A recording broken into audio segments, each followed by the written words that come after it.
actual stats calculation. Now that you know how to compute the base stat of a given Pokemon, you might be wondering whether or not the stats are the actual stats of a Pokemon in battle. And the answer is no. If that was the case, then powering up a Pokemon would be worthless, as the stats would be fixed regardless of the level of a given Pokemon and its IV's individual values. First of all, the IVs are given Pokemon need to be First of all, the IVs of a given Pokemon need to be factored in. Let's assume our Blissey is a Hundo, 100% or 15, 15, 50. 15 attack, 15 base, 15 stamina. Using the base stats just computed, 129, 169, 469 yields, you can do these formulas here to get the stats. You might be wondering, what in the hell are these? These are still the base stats, but with the IVs factored in, the next step is to compute the actual stats for a given Pokemon at a given level. The actual stats, so to say. Let's say we want to compute the actual stats of Blissey at level 50. Pokemon Go uses a constant called CP multiplier, CPM, which only purpose is to multiply the stats just computed based on the given level of Pokemon. You can check the value of the CP multiplier at each level in this article. Since the CP multiplier at level 50 is 0.8402999, a 15 attack Blissey at level 50 will have 121 attack. That will be the Blissey's actual attack stat at level 50 if it has a 15 attack IV. In fact, when you power up a Pokemon, what the game does is multiply the base stat after considering the Pokemon's IVs by the corresponding CP multiplier. Since the stats go up, so does the CP, which is computed from the stats we just saw. Interesting. So now we have combat power. Dark Angel, we love you, Weird Mike. I appreciate you. Thanks so much.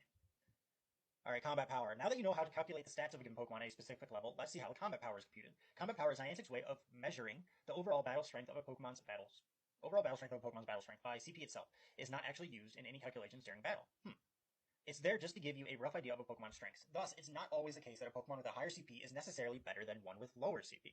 Going straight to the point, here's the formula used to compute the CP of a given Pokemon at a given level. The example below, Blissey stats are used once more to help the reader understand how the formula is applied. Both level 40 and level 50 calculations have been done, and as you can see, the only difference in value is the CP multiplier.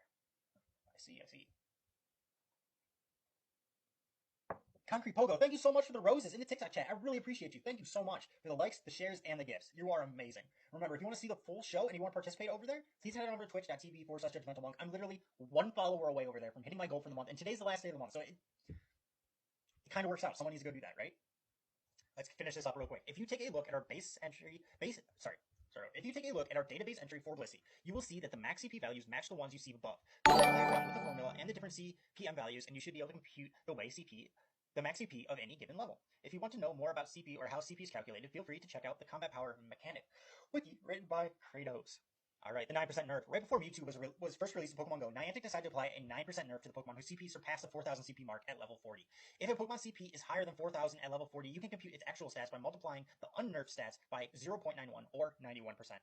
And it might seem a bit arbitrary, and it is, but that's just how the game works. If your calculations don't match with the values you see in the Game Master file or your database, that's probably why.